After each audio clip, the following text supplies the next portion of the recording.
It's crazy to believe how only a few decades ago nearly every game could be completed in a single sitting. Nowadays, most gamers aren't satisfied unless a title has at least 20 hours of content, and for RPGs it goes double. But bigger isn't always better. When a game is stretched out for the sake of it, it can feel like a drag. At a certain point, you might feel like you're playing it out of habit rather than enjoyment. I'm Sai for WhatCulture.com, and these are 10 video games that should have ended way sooner. Number 10, Mafia 3.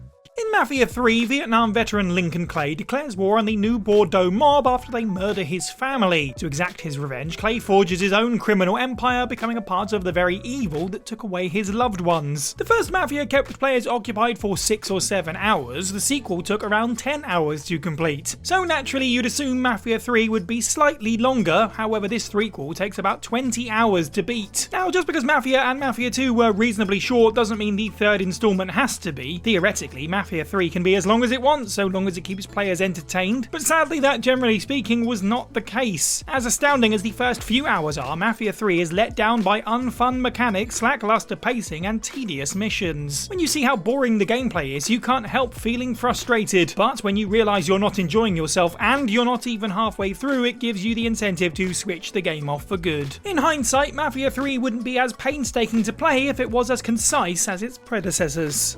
Number 9, Horace.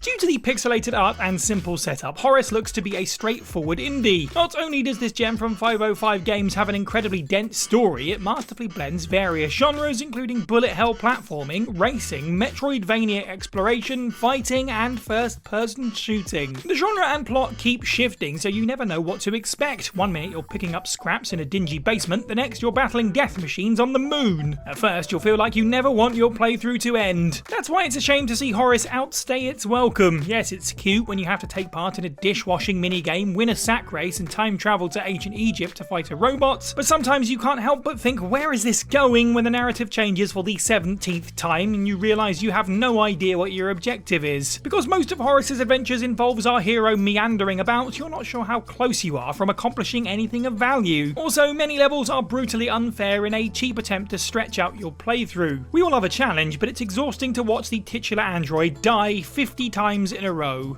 Number 8, Luigi's Mansion 3.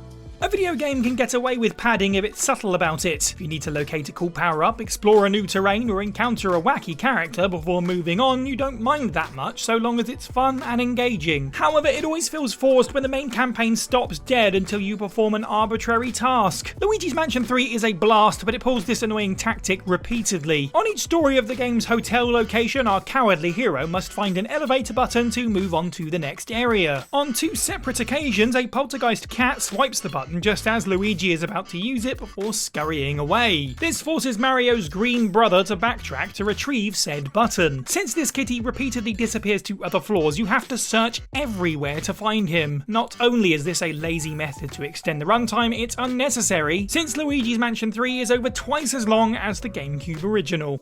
Number 7, Tales of Graces. You tend not to feel the length of a JRPG, even though it usually takes at least 20 hours to complete. Because role players have a large ensemble and a constantly evolving story, it's actually a bonus when games in this genre stretch things out. Of course, if the fighting mechanics aren't up to standard, you can get bored very quickly, regardless of how good a story is. Fortunately, Tales of Graces doesn't suffer this problem since the battle system is fantastic. Although it's easy to pick up, the enemy encounters require careful planning, timing, and strategy. Because you can't rely on button mashing, you have to constantly concentrate during battle, making them far more engaging. But Tales of Graces does have its fair share of problems. The cutscenes are filled with so many one-note characters speaking trite dialogue, most of it feels unneeded, especially during the dreary prologue. On top of this, there's so much backtracking and carbon copy dungeons, you can tell the developers were elongating the game just for the sake of it. Even though Tales of Graces is a decent title, it could have been a classic if these issues were remedied. Number 6, Digimon World 2. After the surprising success of Digimon World, a sequel was rushed out 1 year later, simply called Digimon World 2. Although the original had the player looking after their creatures Tamagotchi style, the follow-up was a dungeon-crawling RPG. Using their own Digimon team, the player must navigate through a gargantuan labyrinth and battle against a wide range of monsters. Digimon World 2 looked like it was destined to keep fans happy for quite a while, since it took 60 hours to complete. Yes, this PlayStation 1 game is longer than Breath of the Wild, and that's a major achievement. However, However, there is a tiny snag to that. Digimon World 2 is mind-bogglingly boring. Because role players rely on facing enemies in turn-based battles hundreds of times, it's imperative the mechanics are creative so the gameplay doesn't become monotonous. Unfortunately, Digimon World 2 does nothing innovative with the combat system, turning every encounter into a slog. Even if you adore Digimon or roguelike titles, there's nothing here to keep anyone engaged. Number 5. The Legend of Heroes: Trails of Cold Steel. The Legend of Heroes: Trails of Cold Steel centers around a group of military students who must put their differences aside to complete their mission. Because their school is heavily segregated, the group have great difficulty working together, which leads to many heated arguments and standoffs. This conflict isn't just a plot point, it's tied directly to the gameplay. Your teammates have to link to put off support effects during battle, meaning the social dynamics are as important as the combat. And since you're rewarded for cooperation, you genuinely care about your classmates. But because you're expected to play Trails of Cold Steel for 60 hours, the last thing you want to hear is it starts getting good after 20 hours. Look, most gamers don't mind a slow burner. We can wait an hour or two before things get going, but asking us to wait nearly a day for a game to get into gear is too much. Now, don't get us wrong, Trails of Cold Steel is considered among the best in the series, which is impressive considering the Legends of Heroes series has 20 installments. And due to the unique mechanics, we understand why the developers wanted to flesh out the characters so much. But this game could have cut the first section in half without compromising anything. Number 4. The Legend of Zelda: Skyward Sword.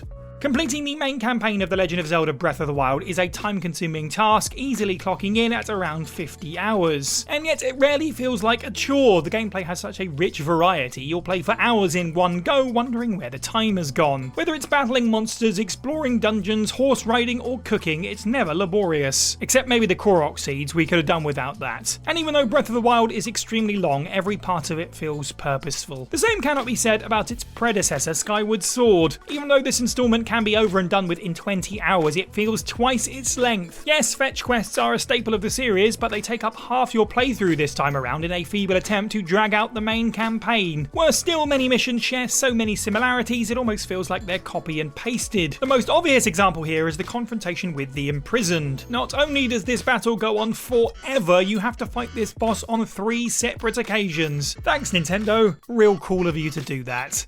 Number 3. Ring Fit Adventure.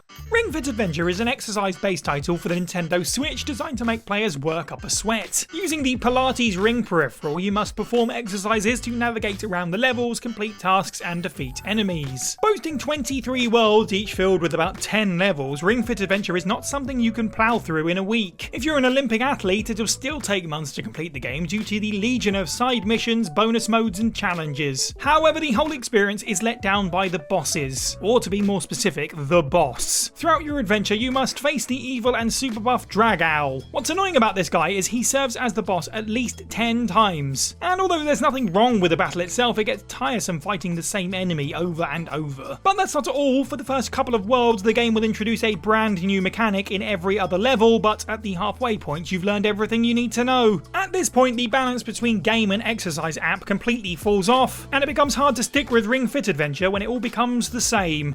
Number 2. Final Fantasy XIII. Many gamers took issue with Final Fantasy XIII due to the meandering narrative and the fact your party is often controlled by AI. However, it was the linear gameplay that most people took umbrage with the most. Rather than allowing the player to roam free, the first 10 chapters have them following a set path. Because of these problems, Final Fantasy XIII was quickly branded as the black sheep of the franchise. But for some reason, Square Enix thought this dud deserved not 1 but 2 sequels. Now, expanding the original game could work if the developers learned from their many mistakes. After all, it's another example of a game apparently getting good 20 hours in, but unfortunately the follow-up sucked even more, compounding the concerns of the first installment. What's worse is each entry's main campaign takes at least 35 hours to finish, meaning you have to play for 100 plus hours to complete the trilogy. But that would mean spending over 100 hours with Final Fantasy XIII's terrible cast of characters competing for who can be the dullest arsehole award. No thanks. And number 1, The Longing.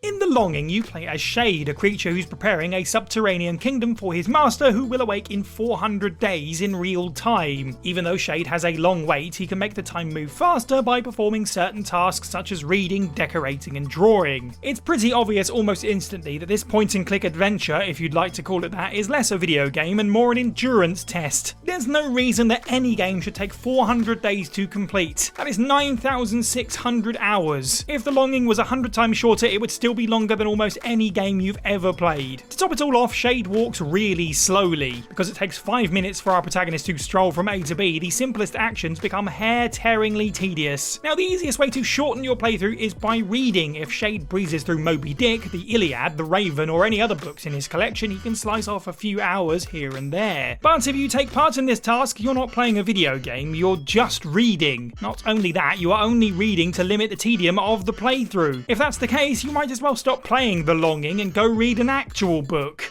And that's the list. Let us know what you thought of this video down in the comments below. Which of these games is the most egregious example on this list? And of course, let us know of any others that we could have included. Make sure you like this video, share it with your friends, subscribe and hit that notification bell. You can follow me on Twitter at Siniac_123. You can head over to WhatCulture.com for more content every day. I've been Si for WhatCulture, and have a good week.